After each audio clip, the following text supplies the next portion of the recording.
Hello, welcome to this short video. My name is Professor Phil Newton, and in this video we're going to talk about the risks that ChatGPT and similar tools currently pose to the way that we assess students in higher education. And we're going to talk about some ways in which we can mitigate those risks. The framework that we're going to use for this presentation is a tool that we've developed called Tilapia, the tool for identifying learning assessments potentially impacted by artificial intelligence. In the interest of full disclosure and transparency, this was a name that we came up with using ChatGPT. What Tilapia allows us to do is to identify the features of those assessments which make them more or less likely at risk from some of the integrity challenges of ChatGPT, makes them more secure or less secure. I want to be clear at the beginning, and also we'll come over this at the end, assessment security is just one feature of assessment design. So this framework is not going to tell us whether or not an assessment is good or bad, whether it's valid or invalid, reliable or not, inclusive or not. It's just going to tell us whether it's more or less secure in the face of the challenges posed by ChatGPT. Before we do that, just have to cover a couple of features about ChatGPT itself. I'm not going to give a long introduction into what ChatGPT is. You'll know by now it's simply a very sophisticated chatbot. But there is one particular thing that we do need to cover. There's been a lot of media attention about whether or not ChatGPT can pass the sorts of assessments that we currently use in higher education, and lots of speculation about what we can do about it. This has basically led to three narratives that have emerged that are in competition with each other to some extent. Narrative number one has been that everything's in crisis. ChatGPT can pass all of our assessments. It does it very well. It can write essays and academic papers. It can qualify to be a doctor or a lawyer or a nurse or a pharmacist and so on. It's impossible to detect writing from ChatGPT, and we face an existential crisis. Narrative number two, almost as loud, has been that ChatGPT isn't very good at all. It makes lots of mistakes. It hallucinates. It gets stuff wrong, and we have the tools to detect it anyway. Narrative number three has been much more optimistic. ChatGPT is just another disruptor like the calculator and the internet, and we should embrace it because it represents a huge opportunity. Many people have already given advice about how it can be integrated into learning, teaching, and assessment. All of these things are true to some extent. And one of the reasons why we have this mixed messaging is because there are different versions of ChatGPT and different versions of the other tools that are available that are similar, and all of them are evolving so rapidly. Specifically regarding ChatGPT, there are currently two versions, a free one and a subscription one. The free one is good, but the paid one is much, much better. Honestly, this means that, in my view, narrative number one is the one we need to address right now. The way we are currently assessing students needs urgent and radical change. Narrative number three certainly has merit, but before we can harness the power of these tools, we need to clear up the mess they're going to make of our current assessment systems. I'm going to give you one example of some research that we've done. We've just finished a review where we looked at 53 different studies which had fed their exam questions to ChatGPT. These totaled more than 49,000 exam questions from a variety of different disciplines, including medicine, accounting, law, physics, and so on. The simple summary is that the free version of ChatGPT scored on average just over 50% across all these exam questions. This is pretty good. A student who knows nothing would get a useful helping hand if they got access to ChatGPT, but the free version still failed most of the exams that it was tested on. However, the subscription version did much better. It scored on average over 75% and passed most of the exams that it was tested on, meaning someone could, using ChatGPT, pass some very, very difficult qualifying exams in medicine, in accounting, in law, despite having no knowledge whatsoever. One response to this is to say, well, look, do we need these exams at all if people can pass them using ChatGPT? This is a big topic for another day, but the simple answer is yes, we do need these exams because they assess foundational knowledge. Foundational knowledge is the basis for higher level cognition. You can't critically appraise or evaluate something if you don't know the basic facts about it. To give you a very simple example, if someone with no medical training passed these exams by cheating using ChatGPT, would you want them to treat you or your family? The answer should be no. These exams allow students to demonstrate important core knowledge. Certainly they will be using tools like ChatGPT in their future practice, but they need the core foundational knowledge to be able to know what to put ChatGPT into in the first place, to know what to ask ChatGPT. For an excellent explanation of the importance of foundational knowledge, I refer you to the work of Dan Willingham, and there's a reference at the end of the slides at the end. This does, though, lead us on to why we need to reconsider assessment design in the first place now that ChatGPT is here. One of the things I've done a lot of work on is academic integrity and cheating. There are many reasons why cheating happens, but two of the biggest reasons are that it happens when it is easy to do and when it works. Clearly, as the data on the previous slide show, if students can access ChatGPT when they're not supposed to, then they can pass exams to a very high standard. They can also generate high quality academic writing, such as essays.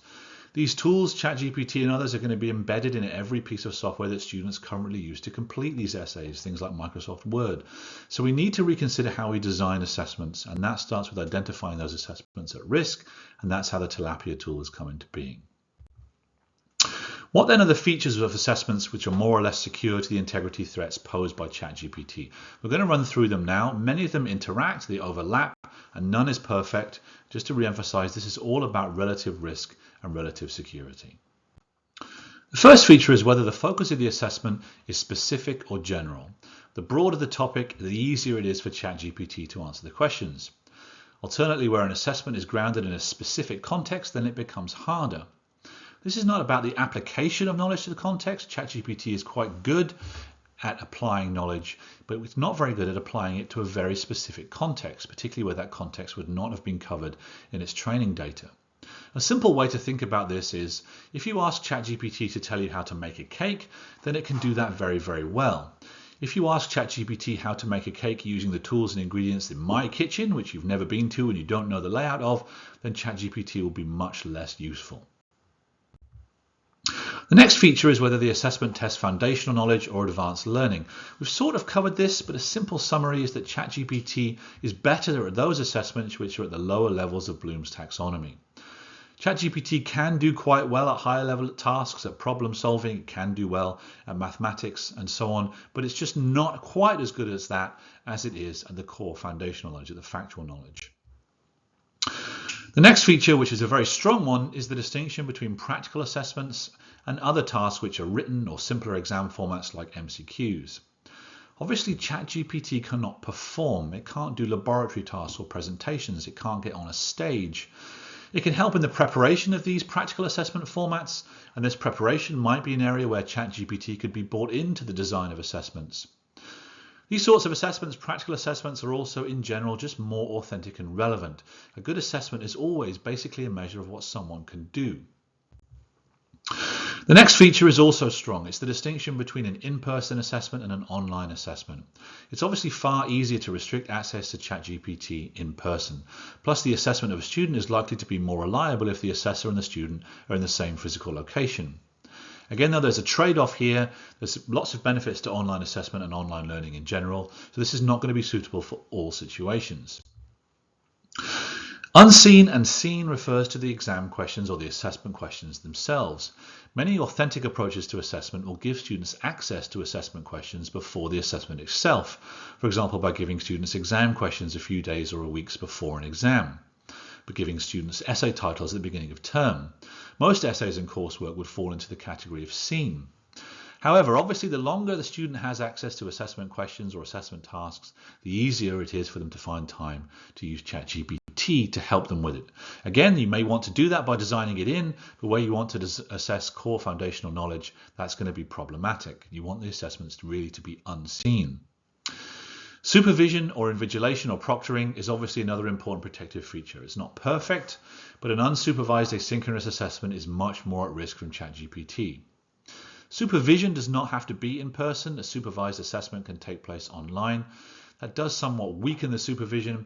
And we've also just finished another review where we reviewed all of the literature about the student experience of online proctoring. And we showed that online proctoring, supervision or invigilation is associated with a poor student experience, high test anxiety. And I'll put a reference to that in at the end. The penultimate category is the distinction between real-time assessment and assessment that is conducted asynchronously. There's obviously a lot of overlap here with the previous categories. A real-time assessment is normally supervised, for example, and is normally in person, but it doesn't have to be. An asynchronous assignment is normally unsupervised but happens over a long period of time. Obviously, if an assessment is conducted in real time and in restricted time, then it's harder for students to use ChatGPT to complete it. The final category then is the distinction between closed book versus open book, and again there's overlap with the previous categories. A closed book assignment is essentially where students are given access to a specific set of sources or resources in order to be able to complete the assignment. A very common way of thinking about this is a traditional exam where no sources are allowed and the students complete the exam using only what's in their head, so to speak. Or you could have an exam where certain specified resources are allowed, or it could be coursework, an essay which is only allowed to be completed using a specific set of sources. Open book is basically where sources are unrestricted or far less restricted. An essay or coursework would normally be considered open book, and many exams can be open book where students are allowed access to sources. There's not an absolute distinction between open book and closed book. In response to ChatGPT, some providers have restricted access to online sources, or students are not allowed to use smartphones or computers where previously they were, but they're still allowed to use print sources. This has then led to anecdotal reports where students have given practice exam questions to ChatGPT and then just printed out all of the answers that ChatGPT has given them and taken them into the exam hall. So we still have to be careful even where we're only using print sources. Okay, that's it. These are all of the categories together. The full version of the tool is available for a link in the download in the comments. I hope you found that useful. I just want to close with a couple of reiterations of key messages. There's no absolute when it comes to assessment in ChatGPT. There's just relative risk. The sorts of measures that we've outlined in this video using the Tilapia tool will make assessments more secure, but they won't completely guarantee against forms of cheating and fraud. You can never completely eliminate those. Attempts to do so can put the assessment itself at risk. An assessment is not designed simply to prevent cheating or to catch cheats. It's designed to allow students to demonstrate their learning in a reliable, valid and meaningful way. We've got to keep that forefront in our minds while we're designing our assessments. There's also all sorts of considerations about the inclusivity of assessments. Lots of students have diversity in the way in which their assessments are formatted and structured.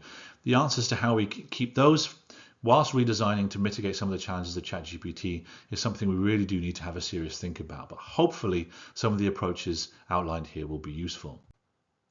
Here are some of the references that we've used in the composition of the Tilapia tool and in the presentation shown in the video here. And if you've got any questions, please do just send me an email. My email address is there, and a link to download the copy of the Tilapia tool is in the video description.